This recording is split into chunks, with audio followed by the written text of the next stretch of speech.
ನಮಸ್ಕಾರ. ನಾನು Suhas Sudhakar, D Sudhakar, planning and statistics minister ಅವ್ರ ಮಗ. ಮಾರ್ಚ್ 26ನೇ ತಾರೀಕು ನಮ್ಮ ತಂದೆ ನೀ ರಿಪ್ಲೇಸ್ಮೆಂಟ್ ಸರ್ಜರಿಗೆ ಮಣಿಪಾಲ್ ಹಾಸ್ಪಿಟ್ಲಿಗೆ ಅಡ್ಮಿಟ್ ಆಗ್ತಾರೆ. 3 ಡೇಸ್ ಲೇಟರ್ ಅವ್ರಿಗೆ ಲಂಗ್ ಇನ್ಫೆಕ್ಷನ್ ಆಗಿ ಟ್ರೀಟ್ಮೆಂಟ್ಗೆ ಒಳಗಾಗ್ತಾರೆ. 22 ಡೇಸ್ ಅಲ್ಲೇ ಟ್ರೀಟ್ಮೆಂಟ್ ಪಡೆದು ಬೆಟರ್ ಟ್ರೀಟ್ಮೆಂಟ್ಗೆ ನಾವು ಕಿಮ್ಸ್ಗೆ ಶಿಫ್ಟ್ ಮಾಡ್ತೀವಿ. ಈಗ ನಮ್ಮ ತಂದೆ ಟ್ರೀಟ್ಮೆಂಟಿಗೆ ಸ್ಪಂದಿಸ್ತಿದ್ದಾರೆ. ಆದರೆ ಮೊನ್ನೆ ಚಿತ್ರದುರ್ಗದಲ್ಲಿ ಕೇಂದ್ರ ಸಚಿವರೊಬ್ಬರು ನಮ್ಮ ತಂದೆ ಅನಾರೋಗ್ಯವನ್ನು ಇಟ್ಕೊಂಡು ಅವರ ರಾಜಕೀಯ ಉದ್ದೇಶಕ್ಕಾಗಿ ಬಳಸ್ಕೊಂಡಿದ್ದಾರೆ.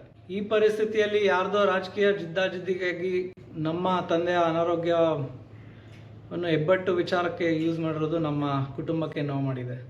ಈಗಾಗಲೇ ನಮ್ಮ ತಂದೆ ಆರೋಗ್ಯ ಬಗ್ಗೆ CM ಸಾಹೇಬರು, DCM ಸಾಹೇಬರು, ಅನೇಕ ಮಂತ್ರಿಗಳು ಮತ್ತು ಶಾಸಕರು ಆಸ್ಪತ್ರೆಗೆ ಬಂದೋಗಿದ್ದಾರೆ ಮತ್ತು ನಮ್ಮ ಜೊತೆ ಕಾಂಟ್ಯಾಕ್ಟಲ್ಲೂ ಇದ್ದಾರೆ.